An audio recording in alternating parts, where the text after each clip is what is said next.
Hello दोस्तों, आज आइए हम साइंस 2 का फर्स्ट चैप्टर शुरू करते हैं। बच्चों, अब तक आप लोगों ने साइंस 1 का अपने कोर्स जितना भी होता है यूनिट टेस्ट तक का ही नहीं, बल्कि आप हाफ ईयरली टेस्ट एग्जाम तक का कोर्स आपने पढ़ लिया है, लेसन आपने पढ़ लिया है। अभी साइंस 2 में हम चैप्टर नंबर 1 शुरू करते हैं। चैप्टर का नाम है आनुवंशिकता। आनुवंशिकता, यह आनुवंशिकता होता क्या है, ये बड़ा ही महत्वपूर्ण टॉपिक है। आज सिर्फ आपके लिए नहीं, जितने भी शिक्षा जगत में, मेडिकल साइंस में, क्राइम के क्षेत्र में, उद्योग के क्षेत्र में इसका अध्ययन आज रामबाण सिद्ध हुआ है, एक वरदान सिद्ध हुआ है। तो फिर इसको आप न जाने, ये तो एक अन्याय होगा ना। जो पूरे विश्व को आज सफलता की चरम सीमा पर, टॉप पॉइंट पर पहुंचा दिया है, जिस चीज ने, जिस खोज ने, जिस अन्वेषण ने, वह आनुवंशिकता है, तो उसे आपको भी समझना बहुत ही जरूरी हो जाता है। आइए समझते हैं। सबसे पहले ये देखिए, वर्ड है आनुवंशिकता। आनुवंशिकता, ठीक है, हेरिडिटी, ये होता क्या है बच्चों का? ये सिंपल सी बात है। आप लोगों ने देखा होगा, आपके घर पर अगर कोई गाय हो, बकरी हो, कुत्ते पाले हो, तो उनके जो पेरेंट्स, जैसे कुत्ते या कुतिया, गाय या बैल, बकरियां जिस कलर की होती हैं, मोस्टली वैसे ही उनके बच्चे भी होते हैं, ठीक है। अब ऐसा तो कभी नहीं आपने देखा कि बकरी का एक बच्चा था लेकिन बिल्ली जैसा था। बकरी का बच्चा बकरी जैसा होगा ना, इंसान का बच्चा इंसान जैसा होगा ना, ठीक है। अच्छा, आकृति बनावट तो है, कुछ खास लक्षण भी बच्चों में अपने मम्मी पापा जैसे दिखते हैं। जैसे हाइट हो गई, बालों की बनावट हो गई, बालों का रंग हो गया, आंखों का रंग हो गया, त्वचा का रंग हो गया, ये सारी बातें आप बच्चों में देखते हैं, जो कि अपने पेरेंट्स से समानता दिखलाती है, ठीक है। अब इसी चीज को पढ़ने के लिए, इसको समझने के लिए हमें आनुवंशिकता को समझना होगा।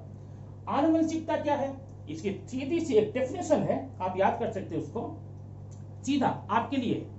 माता पिता के गुणों का बच्चों में स्थानांतरित होने की प्रक्रिया को आनुवंशिकता या हेरिडिटी कहते हैं, ठीक है। ये तो मैंने बताया आपके लिए। अब वैज्ञानिक परिभाषा आप क्या सुनेंगे?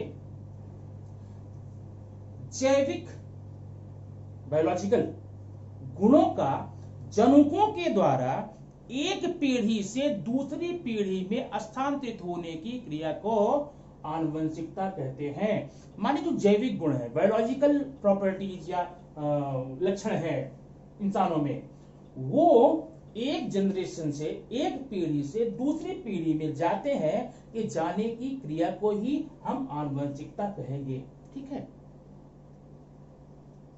The biological traits transfer from one generation to another, one generation to next. This process is called heredity, ठीक है। तो ये तो हो गई आनुवंशिकता की परिभाषा, और मुझे ये लगता है आपको याद भी हो गया होगा ना। याद रखना बड़े काम की चीज है आपके लिए ना। आनुवंशिक गुणों का एक परिभाषा, और आनुवंशिक लक्षणों का एक पीढ़ी से दूसरी पीढ़ी में जाने की क्रिया को, स्थानांतरित होने की क्रिया को हम आनुवंशिकता कहते हैं। अब आनुवंशिक लक्षण होता कौन कौन से, कौन कौन से लक्षण ऐसे हैं जिन्हें हम आनुवंशिक लक्षण कहते हैं? ऐसे सारे लक्षण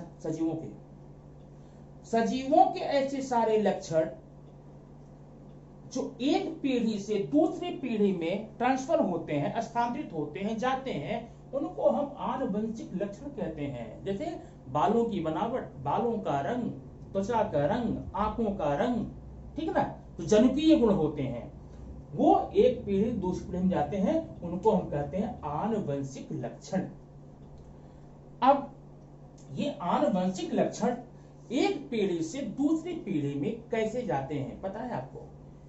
आपने पढ़ा होगा पिछली कक्षा में, यह है सेल, कोशिका है। कोशिका के अंदर केंद्रक है, ठीक है। केंद्रक के अंदर केंद्रिका है। केंद्रिका के अंदर पाए जाते हैं क्रोमोसोम्स, गुणसूत्र। इन्हीं गुणसूत्रों पे स्थित होते हैं जनुक, जीन्स। उन्हीं जनकों के द्वारा ये गुण एक पीढ़ी से दूसरी पीढ़ी में स्थानांतरित होते हैं। खैर, इसके लिए हम एक अलग से टॉपिक लेंगे, तब आप बताएंगे विस्तार से, ठीक है। आप आइए इधर। तो हो गई आनुवंशिकता की परिभाषा, हो गई। आनुवंशिक लक्षण किसे कहते हैं? अब ये आनुवंशिकी क्या है? इनहेरिटेंसी ना। आनुवंशिकी विज्ञान की वह शाखा है जिसके अंतर्गत हम आनुवंशिक लक्षणों का अध्ययन करते हैं, ठीक है। आनुवंशिकी एक ऐसी ब्रांच है, एक ऐसी शाखा है, एक ऐसी विधा है, एक ऐसा प्रकार है जिसके अंतर्गत हम आनुवंशिक लक्षणों का अध्ययन करते हैं, ठीक है। तो ये आपने, ये टॉपिक का नाम था आनुवंशिकता, ठीक ना। टॉपिक शीर्षक ये चैप्टर का फर्स्ट चैप्टर नाम क्या? आनुवंशिकता। तो आपने आनुवंशिकता से संबंधित आनुवंशिकता क्या है, आनुवंशिक लक्षण क्या है, और आनुवंशिक लक्षण एक पीढ़ी से दूसरे पीढ़ी में कैसे ट्रांसफर होते, कैसे जाते हैं, किस माध्यम से, और आनुवंशिकी क्या है, तीन परिभाषाएं आपने देखी। अब इसको आप थोड़ा सा इस हेडिंग को आप नोट डाउन कर लीजिए, तब मैं आपको अगला बताऊं। ओके, जल्दी।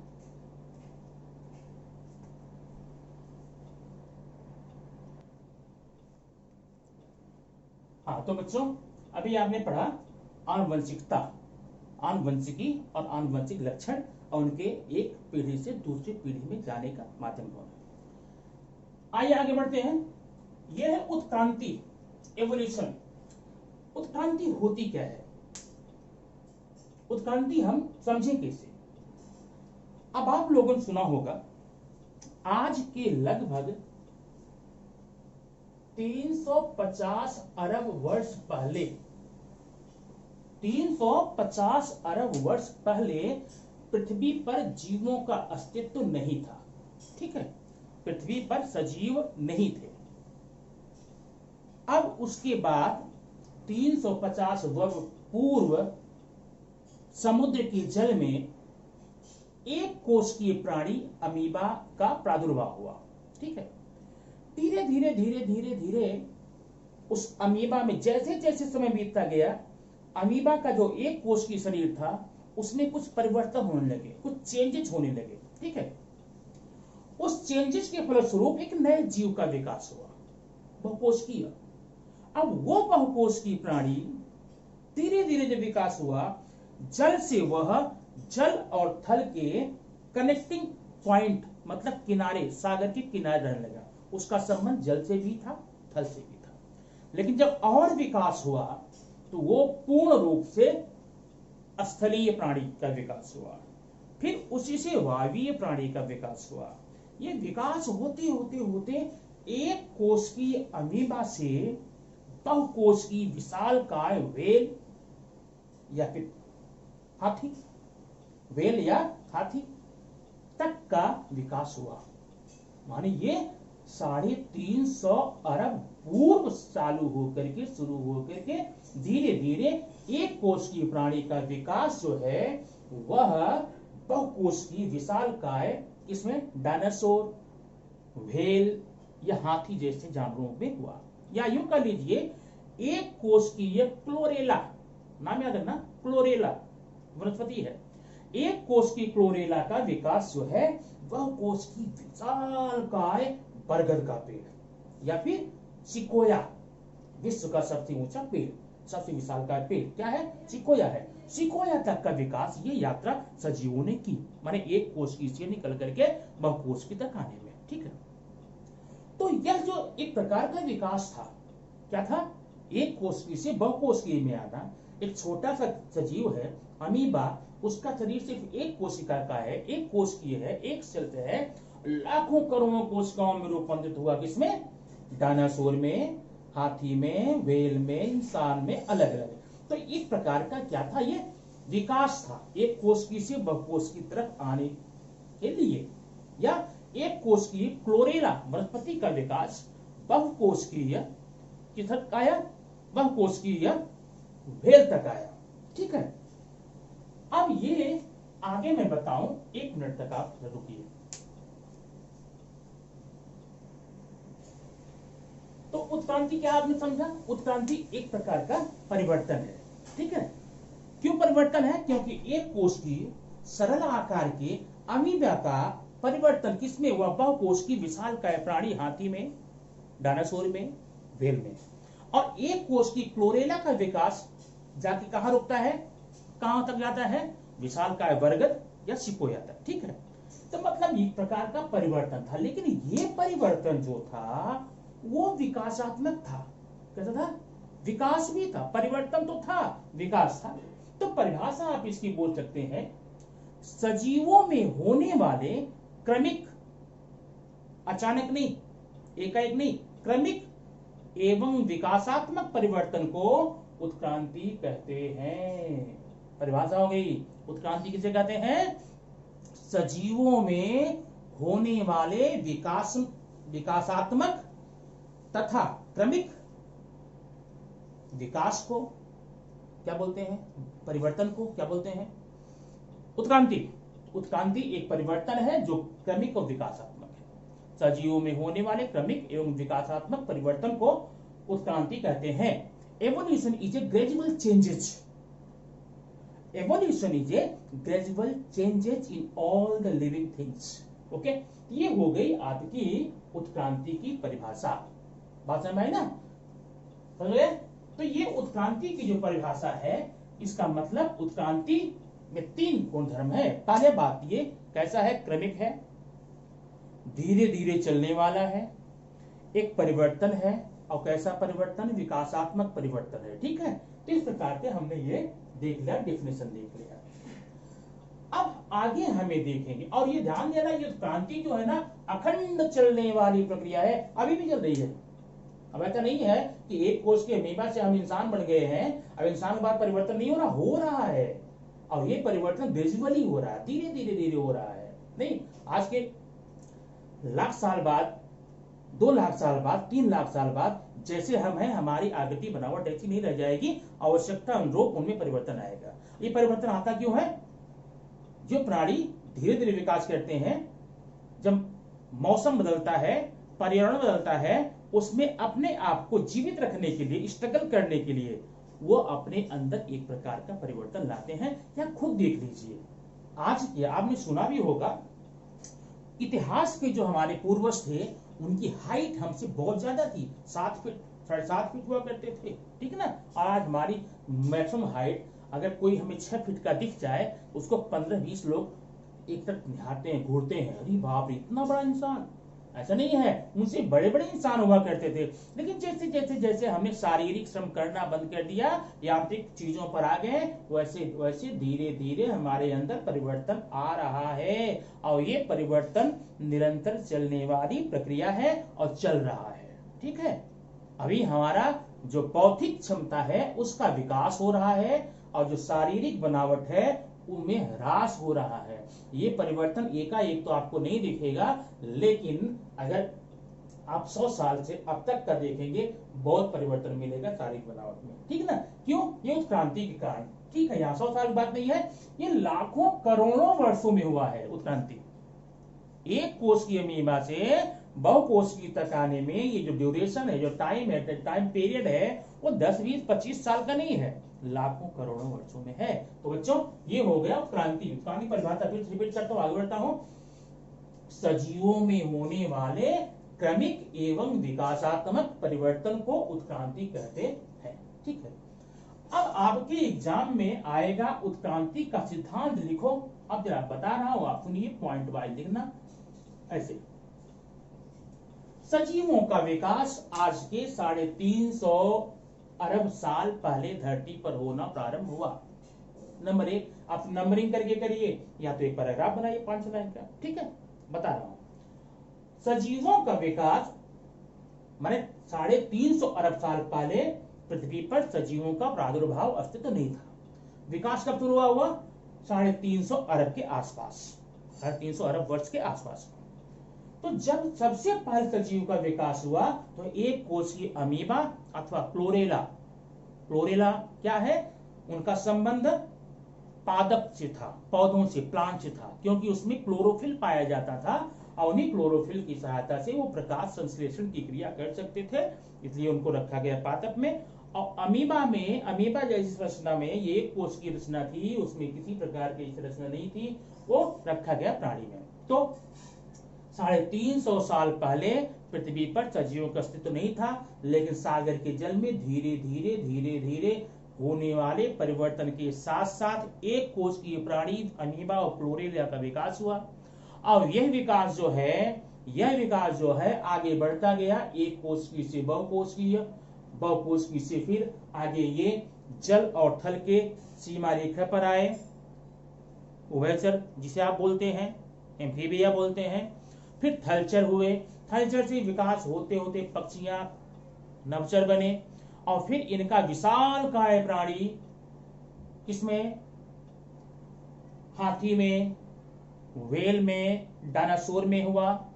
और फिर उसके बाद में अफ्रीका महाद्वीप में इंसानी आकृति जैसी प्राणियों का भी विकास होने लग गया था, जिसे हम निएंडरथल मानव, क्रोमैग्नन मानव, इसको यह होमो सैपियंस के नाम से जानते हैं। और यह क्रमिक परिवर्तन धीरे धीरे होते होते एक कोश की प्राणी से बहुकोशिकीय प्राणियों का विकास हुआ। यह है उत्क्रांति का सिद्धांत। ठीक है, अब आप ये पढ़ करके समझ गए होंगे हम जो आज हैं ना, हम जो आज हैं, हमारी उत्पत्ति, हमारे दादा परदादा जितने भी थे सब की सब एक ही जगह से उठ के आए हैं। कहां से? अमीबा से।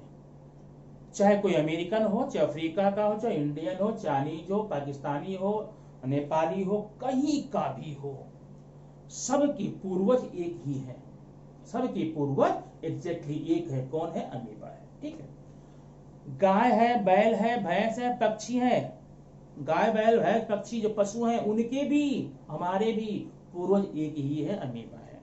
ठीक है, तो गाय बैल भैंस का आकार प्रकार अलग है, हमारा अलग है, पक्षियों का अलग है, फिर हमारे पूर्वज एक कैसे हुए? उत्तरोत्क्रांति के कारण। कोई बोलेगा ना, जब हमारे पूर्वज और एक चिड़िया के पूर्वज दोनों एक ही हैं, तो फिर वो उड़ती है, वो छोटी है, चोंच है, उनका आकार प्रकार बनावट अलग है, हमारा अलग है, ऐसा कैसे हुआ? ठीक है, जब हमारे पूर्वज एक हैं तो अफ्रीका वाले लोगों को देखो आकृति कैसी होती है, उनके बाल कैसे होते हैं, नहीं इंग्लैंड वाले कैसे होते हैं, इंडिया में कैसे होते हैं, नेपाल के कैसे होते हैं, इतना अंतर क्यों आ रहा है? तो ठीक है, अब इसी का हम उत्क्रांति का प्रमाण पढ़ेंगे। आखिर जो ये उत्क्रांति लोग बता रहे हैं, इसका प्रमाण क्या है? उत्क्रांति के प्रमाण, एविडेंस ऑफ द एवोल्यूशन। ठीक है, अब ये बहुत ही सिंपल है, बहुत मजेदार चीज है।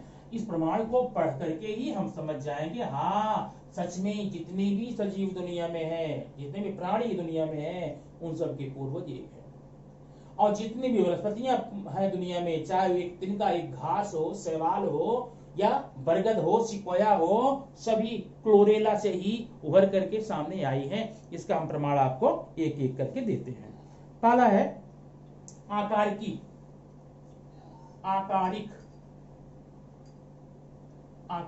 प्रमाण। ठीक है, एनाटॉमी।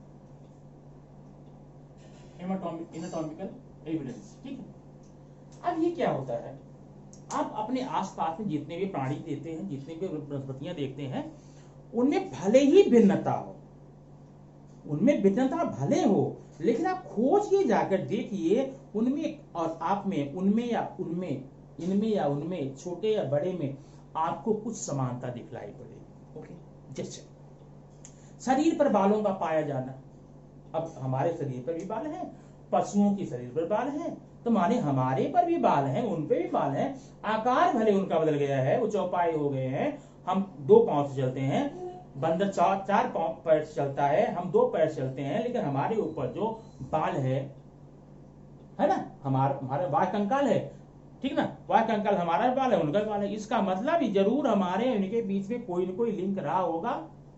तो फिर अंतर क्यों है ऐसा? विकासात्मक अंतर है। लोगों का परिस्थितियां बदली, उनके कार्य बदले, आवश्यकताएं बदली, तो उनके शरीर में अंतर आने लगा, और अंतर आते आते हमारे बीच उनके बीच इतना अंतर हो गया। ठीक है, अब वनस्पतियां हैं, मान लो एक वनस्पति छोटी सी है, एक बड़ी सी है, ठीक है, कुछ में जड़ें हैं, कुछ में नहीं है, कुछ में अपस्थानिक जड़ें हैं, कुछ मूसला जड़ें हैं, कुछ में द्विबीजपत्री हैं, कुछ एक बीजपत्री है ना।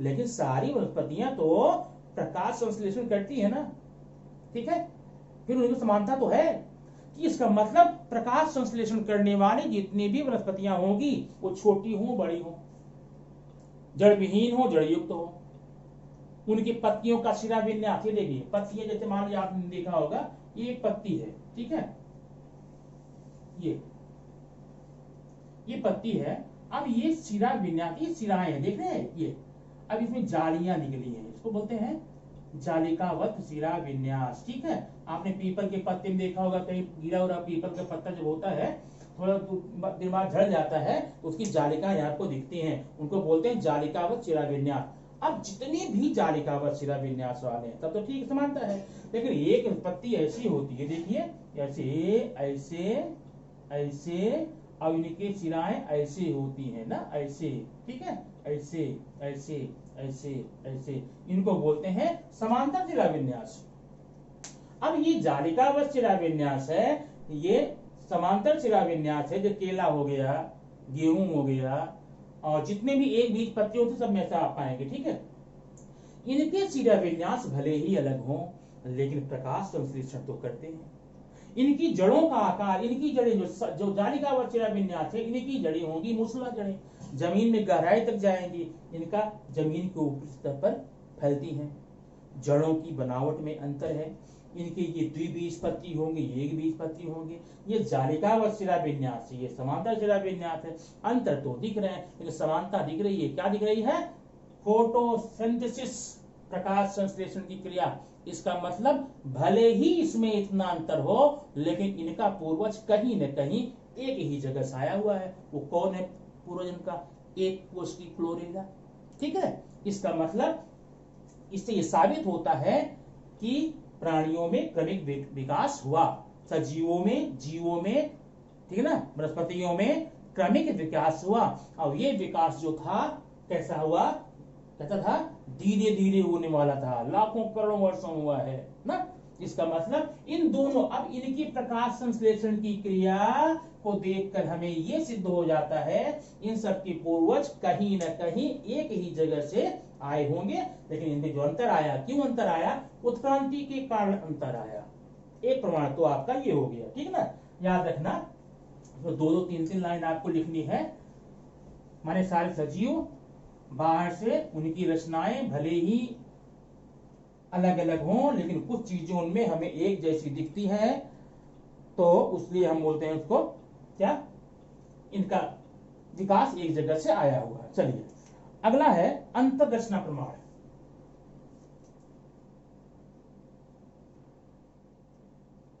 अंतररचना प्रमाण, अब ये क्या होता है? शरीर के आंतरिक भागों से भी हमें यह साबित होता है कि इनके पूर्वज भले उनमें अंतर दिखाई दे, भले ढेर सारे परिवर्तन दिखाई दें, वो एक जैसा नहीं दिखे, फिर भी एक ऐसी समानता उसमें दिखेगी, या कुछ ऐसी समानता दिखेगी जो आप बता देगी भाई देखो इन सब में ये समानता है, इसलिए हम कह सकते हैं कि इनके पूर्वज एक ही है। बता रहा हूं। अब इनमें 2 चीज है अंतररचना प्रमाण में। एक है नंबर ए, समजात अंग, समजात अंग, और एक है समवृत्ति अंग। क्या है? समवृत्ति अंग। अब ये क्या होते हैं? समजात अंग क्या है, समवृत्ति अंग क्या है, इसको ध्यान समझ लीजिए। समजात अंग की परिभाषा क्या होती है? ऐसे सारे अंग, ऐसे सारे अंग जिनकी बनावट, रचना और कार्य अलग अलग हो। ठीक है, लेकिन उनकी उत्पत्ति एग्जैक्टली सेम हो, उनकी आंतरिक रचना, उनके जोड़ों के प्रकार सब सेम हो, ऐसे अंगों को हम बोलते हैं अंतररचना प्रमाण। याद रखना, अंतररचना प्रमाण समझात अंग क्या हो गए? ऐसे सारे अंग जिनकी बनावट, आकार, कार्य अलग अलग भले हों, लेकिन उनकी जो उत्पत्ति होती है, आंतरिक बनावट होती है, वह कैसी होती? सेम होती है। उसको हम कहते हैं समझात अंग। अब एग्जाम्पल बता रहा हूं, जैसे हमारा हाथ, हमारा मतलब इंसान का हाथ, ठीक ना, और व्हेल मछली के पंख, चिड़िया का पंख, घोड़े का अगला पैर, घोड़ा गाय चाहे जो ले लेना, कुत्ते का अगला पैर, क्या क्या मैंने बताया? पक्षी का पंख ले लो, इंसान का हाथ ले लो, ठीक ना, किसी चौपाए का गाय, बैल, भैंस, बंदर का अगला पैर ले लो। पक्षी का पंख आता है उड़ने के काम में, इंसान का हाथ आता है, जानते हो किस काम में? आप जानती होंगे, ठीक है ना। और चौपाए जो कैटल्स होते हैं, उनका अगला पैर दौड़ने काम आता है। कार्य सबका अलग है और दिखने में भी अलग दिखते हैं, लेकिन अगर उनकी हम आंतरिक रचना देखें, ठीक ना, तो हड्डियों का प्रकार, हड्डियों का उनका जुड़ाव, हड्डियों का जोड़ जितने भी हैं वह एग्जैक्टली सेम लगते हैं, ठीक ना। अब कार्य के आधार पे स्थितियां उनकी कैसी रही होंगी, जब उनका विकास हुआ किस जगह पड़ गए होंगे।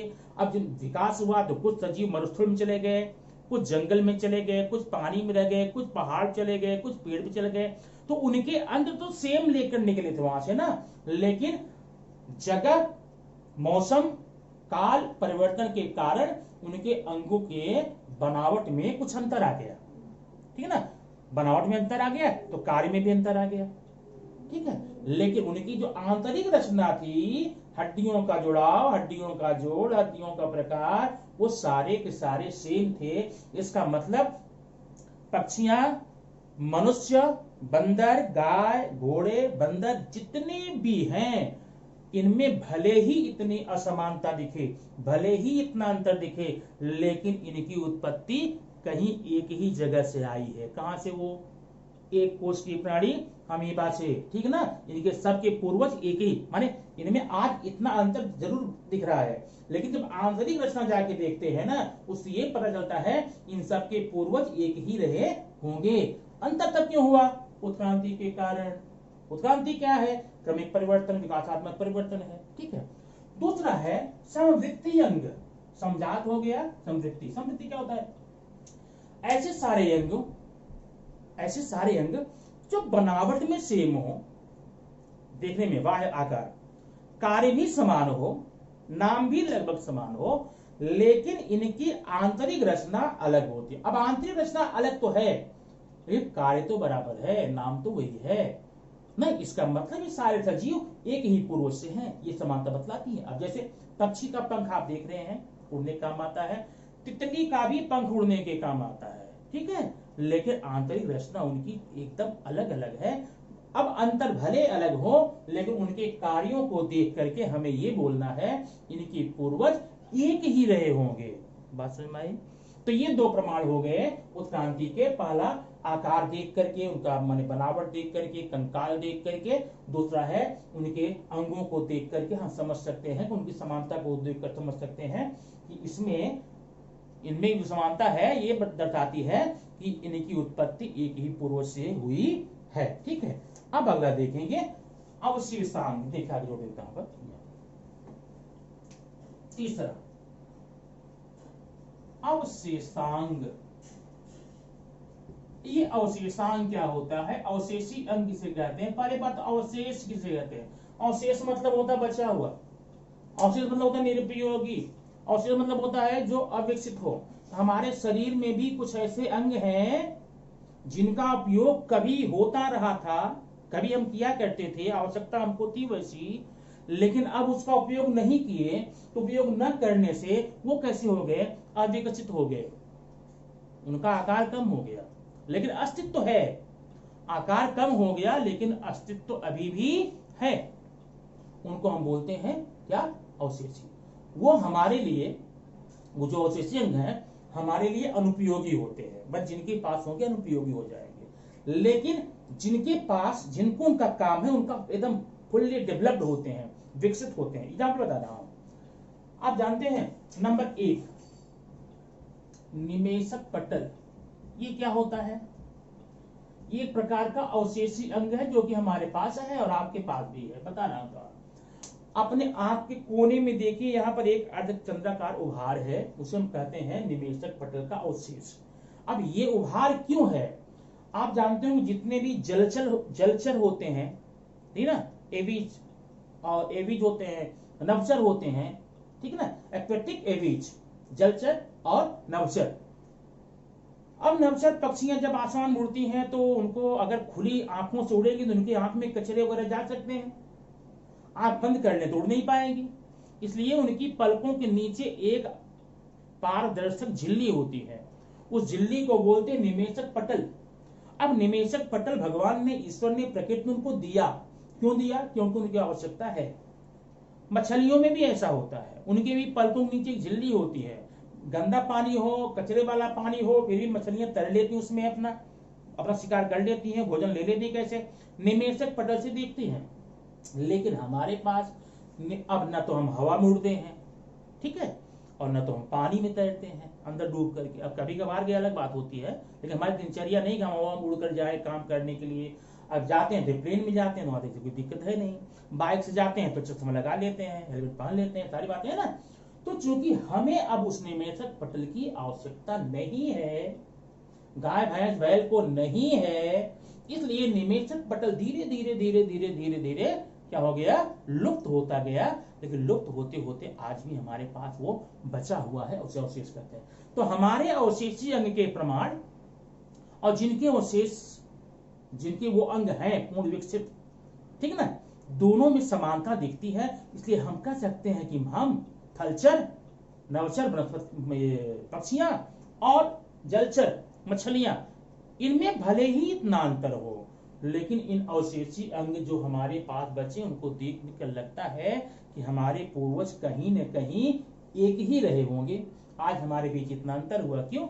क्रमिक परिवर्तन, उत्क्रांति। दूसरा प्रमाण हम देखेंगे, आंत्रपुच्छ। आंत्रपुच्छ ये क्या होता है? अभी देखें, अपनी रीढ़ घाटी के पीछे नीचे जाकर देखिए एक छोटा उभार दिखता है, वो किसी काम का नहीं है, नहीं, उसे बानर हाड़ भी बोलते हैं, आंत्रपुच्छ बोलते हैं। वो क्या है? इसका मतलब ये है, हमारे पास किसी जमाने में पूंछ हुआ करती थी, टेल, लेकिन अब चूंकि पूंछ का उपयोग हमारा खत्म, इसलिए वो धीरे धीरे धीरे धीरे धीरे लुप्त होते होते होते गायब हो गई, उसका अवशेष है। तो वो हमारा वो आंत्रपुच्छ का अवशेष बंदरों की और पशुओं की पूंछ ये प्रमाणित करती है कि कहीं न कहीं हमारे पूर्वज एक ही रहे होंगे। हमारे बीच आज इतना अंतर क्यों दिखाई दे रहा है? उत्क्रांति के कारण, मतलब ये प्रमाण हो गया। तीसरा है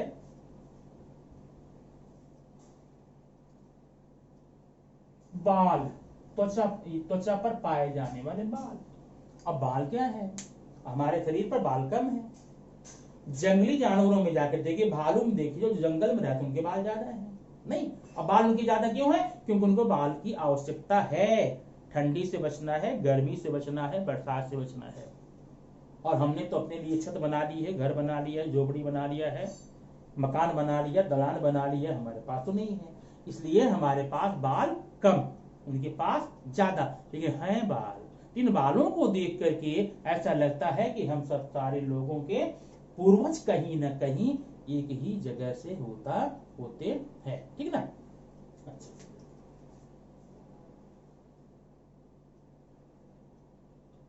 अच्छा, ये आंत्रपुच्छ है। अगला है चौथा, एक है अपेंडिस। ये यही है अपेंडिस। अपेंडिस क्या होता है? हमारी आंख के पास में एक संरचना पाई जाती है, अपेंडिस, आप नाम सुने होंगे। उसका काम क्या होता है? उसका काम ये होता है, वो सिर्फ सेलुलोज का पाचन करती है। सेलुलोज होता कहाँ है? सेलुलोज वनस्पतियों की कोशिका की सबसे बाहरी परत होती है, ठीक है, उनका पाचन करता है। अब पाचन कब करेगा? जो वनस्पतियां खाएंगे। जो हरी वनस्पतियां खाएंगे, घास खाएंगे, पौधों में पत्तियां खाएंगे, तो सेलुलोज का पाचन तो उनको ही आवश्यकता पड़ेगी ना। हम तो पका कर खाते हैं, इसलिए हमको उसकी आवश्यकता आंत्रपुच्छ की नहीं है, ठीक है ना। आंत्रपुच्छ की या अपेंडिक्स की नहीं है, लेकिन उसका अवशेष है। तो ये अवशेष और शाकाहारी प्राणियों में पाए जाने वाले आंत के पास पाए जाने वाले पुच्छ, इनको देख करके लगता है कि हमारे पूर्वज एक ही रहे होंगे, ठीक है। अगला है पुच्छ कशेरुक।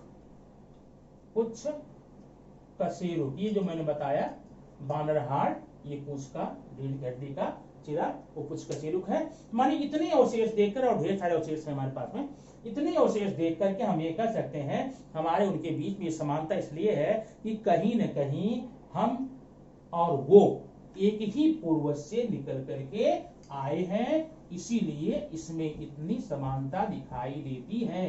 तो अंतर क्यों दिखाई देता है? अंतर दिखाई देता है क्योंकि हमारे वायुमंडल, हमारे खान पान, हमारे रहन सहन, हमारी जलवायु चेंज हो गई, तो अंतर आ गया, ठीक है। चौथा प्रमाण देखेंगे जीवाश्म विज्ञान, ठीक ना। अब जीवाश्म क्या होता है पहले ये देख लेंगे। जीवाश्म क्या होता है? जब कोई प्राणी वनस्पति, कोई प्राणी अथवा वनस्पति चट्टानों के नीचे, बर्फ के नीचे लाखों वर्षों तक दबी पड़ी रहे, तो उनके शरीर की एक छाप उन चट्टानों पर बन जाती है। लेकिन कब? उच्च दाब और ताप पर। जब कोई प्राणी अथवा वनस्पतियां जमीन के नीचे उच्च दाब अथवा ताप पर काफी लंबे समय तक पड़े रहते हैं, वहां पर जीवाश्म, उनका एक छाप पड़ जाती है, और उसको हम क्या बोलते हैं? जीवाश्म बोलते हैं, अंश ना। और ये लाखों वर्ष लगते हैं, इतना आसानी जीवाश्म नहीं बनता, ठीक है ना। अब जीवाश्म से क्या प्रमाण मिला? जीवाश्म, जब हमें कहीं हमने खुदाई की, एक बार ये देखना, ये खुदाई हुई, ये लेवल है धरती का, ठीक है। माने एक स्तर ये है, एक स्तर ये है, एक ये है, एक ये है। आपने देखा होगा कभी खुदाई कहीं हो रही, देखो मिट्टी को, उनके अलग अलग परत दिखती है, अलग रंग दिखता है ना। मतलब अभी एक परत, उसका निर्माण एक ही समय में हुआ रहा होगा, एक ही समय, एक ही काल, एक ही वक्त रहा होगा, इसलिए वो जगह, उस परत लगता किसी ने तह तह करके बनाया है, उसका रंग लाल होगा, भूरा होगा, काला होगा, अलग अलग रंग होगा। तो जब इन परतों को खुदाई की गई जमीन के अंदर, तो जो अवशेष मिले उनका अध्ययन किया गया। तो जो सबसे निचली सतह में अवशेष मिले, वो अवशेष कैसे थे? अत्यंत सरल थे, उनके शरीर की बनावट सरल थी, आकार सरल था, सिंपल थे। लेकिन जैसे जैसे आए, वह जो है ना सरलता जो है जटिल जटिल जटिलतम, माने उनके, ये मैंने जो लिखा है यह है। अब जैसे नीचे मेरा किसका, मछली का मिला, विकसित मछली का मिला, चौपाए का मिला, फिर डायनासोर का मिला। पर डायनासोर का अवशेष कभी भी नीचे नहीं मिला, सबसे नीचे अत्यंत सरल सजीवों के ही अवशेष मिले। इसका मतलब सजीवों का विकास सरलतम से जटिलतम की ओर हुआ है, एक कोशिकी से बहुकोश की तरफ हुआ है। ये प्रमाण सिद्ध करता है कि उत्क्रांति हुई, सजीवों में क्रमिक परिवर्तन हुआ, विकासात्मक परिवर्तन हुआ। ये प्रमाण हमको ये बताने के लिए पर्याप्त है, ठीक।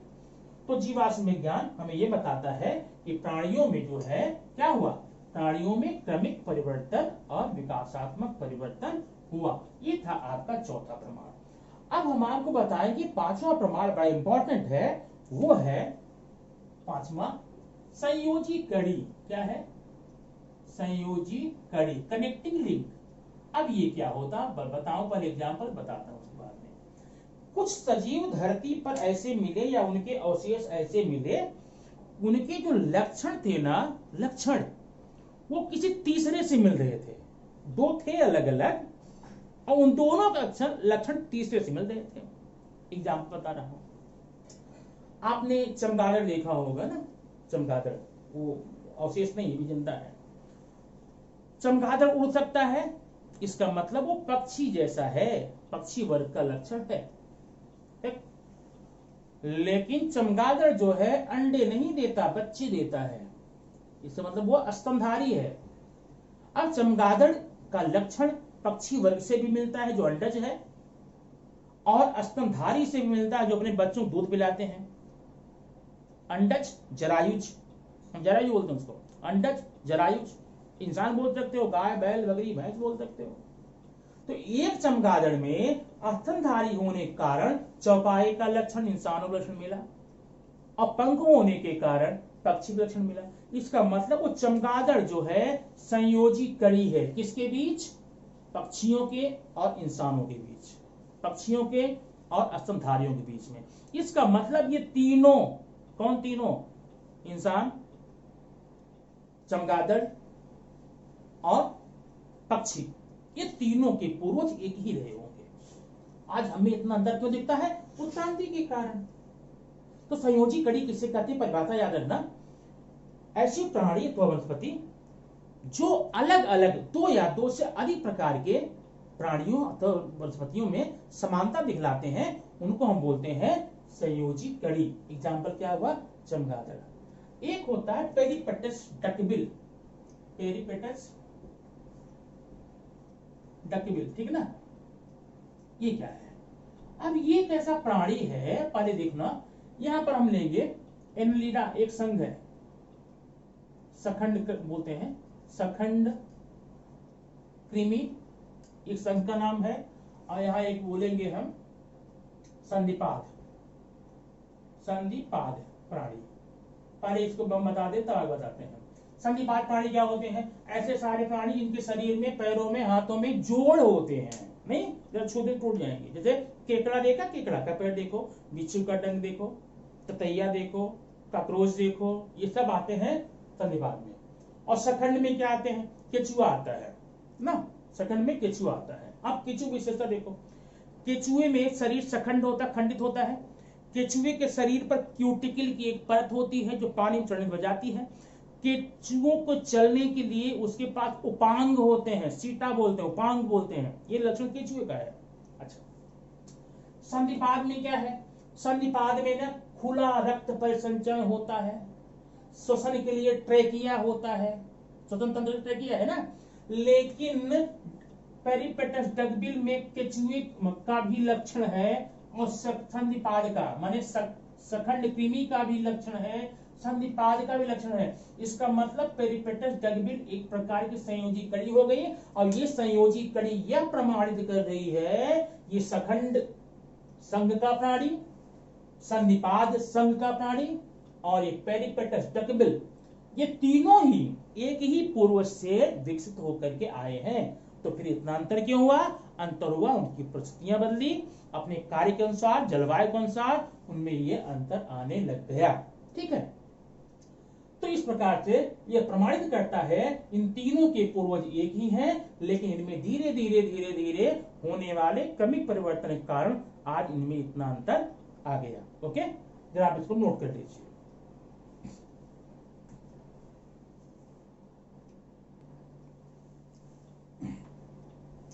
अब यह है आपके सामने छठवां प्रमाण है उत्क्रांति का, भ्रूण विज्ञान या एम्ब्रियोलॉजी। भ्रूण विज्ञान क्या है? भ्रूण विज्ञान विज्ञान की वो शाखा होती है जिसके अंतर्गत हम भ्रूणों का अध्ययन करते हैं। अब भ्रूण होता क्या, पहले वो समझ लो। फेटस बोलते हैं, फेटस ना, सुना ना, कन्या भ्रूण हत्या वगैरह सुना होगा, भ्रूण का जो जांच कराते हैं। तो जब कोई नर और मादा, नर और मादा, इनमें आपस में संयुग्मन होता है, इनसे आते हैं युग्मक। युग्मक, ये नर युग्मक और मादा युग्मक आपस में मिलकर बनाते हैं युग्मनज। युग्मनज, ठीक ना, zygote, gamete, male gamete, female gamete, यहां पर जायगोट, युग्मनज। तो युग्मनज का विकास जो है भ्रूण के रूप में होता है। अब प्राणी चाहे वो अंडज हो, जलज हो या फिर जरायुज हो ना, सब में भ्रूण का विकास होता है। अब जब वैज्ञानिकों ने क्या किया, ढेर सारे अलग अलग प्रकार के, कुछ जलचर थे, कुछ स्थलचर थे, कुछ नभचर थे, उनके भ्रूणों को इकट्ठा किया अध्ययन करने के लिए। नहीं तो बंदर का भ्रूण लिया, बकरी का लिया, खरगोश का लिया, मछली का लिया, पक्षी का लिया, सारे प्राणियों के भ्रूण देख बहुत अंतर नहीं था, बल्कि बहुत समानता थी। कई प्रकार के, कई बनावट के, कई जगह के थलचर, नभचर, ना जलचर, इन सबकी भ्रूणों का, अब मैंने एग्जाम्पल बताया क्या, मनुष्य का था भ्रूण, बकरी का था, मुर्गी का था, मछली का था, पक्षी का था। इन सबके भ्रूण को जब एक साथ अध्ययन करने के लिए रखा गया तो वैज्ञानिकों ने क्या देखा कि सारे प्राणियों के भ्रूण तो एक जैसे हैं। इसका मतलब समय समय ना समय इतिहास को दोहराता है। जो इतिहास आज के 50 साल पहले था वो फिर आएगा, जो 100 साल पहले था वो फिर आएगा। समय चक्र घूमता है। हर प्राणी भी किसी न किसी अवस्था में अपने पूर्वजों के इतिहास को दोहराते हैं। हर प्राणी अपने किसी न किसी अवस्था में अपने पूर्वजों के इतिहास को दोहराते हैं। तो भ्रूणावस्था में हम सारे लोगों ने क्या दोहराया, सबका भ्रूण एक है, सबका भ्रूण एक समान है। आगे जाकर विकास होगा तो किसी के पास पूंछ पंख हो जाएंगे, किसी के पास में पैर हो जाएंगे, दांत नाक हो जाएंगे, अलग अलग हो जाएंगे, लेकिन भ्रूणावस्था में सारे के सारे प्राणी एक जैसे हैं। इसका मतलब इन सारे प्राणियों के पूर्वज एक ही रहे होंगे और उन्हीं से विकास होकर के क्रमिक परिवर्तन के कारण, उत्क्रांति के कारण इनमें आज इतना असर, इतना अंतर दिखाई देता है। ठीक है बच्चे, ये आपका हो गया फर्स्ट चैप्टर का पहला पार्ट। अब सेकंड पार्ट अगर मैं जोड़ूंगा इसमें और पूरा करना चाहूंगा तो शायद ये 2 घंटे का वीडियो हो जाएगा, और 2 घंटे वीडियो देखना आपके लिए बोरिंग लगेगा, मुझे ऐसा लगता है। इसलिए इसका नेक्स्ट पार्ट 2 खंड कर देते हैं। एक पार्ट आज आप इसमें पढ़ लें और सेकंड वाला पार्ट मैं अगले वीडियो में दूंगा। दोनों वीडियो अलग अलग हो जाएगा, ठीक ना। आप इसको तब तक पढ़ लीजिए जब तक कि अगला वीडियो आपके पास पहुंचे, दूसरा वीडियो, इसका दूसरा पार्ट आपके पास पहुंचे। उसके पहले पहला पार्ट आप करके कंफर्म करके तैयार हो जाइए, ताकि दोनों पार्ट हो जाने के बाद में एक आपका टेस्ट भी रखूंगा मैं इसको ना, एक टेस्ट पेपर, क्वेश्चन पेपर दूंगा आपका 20 मार्क का, एक 30 मार्क का पेपर रहेगा। लेकिन उस पेपर में नंबर पाने के लिए आपको क्या करना होगा, इसको अच्छे से कंफर्म करना होगा। Okay, thank you.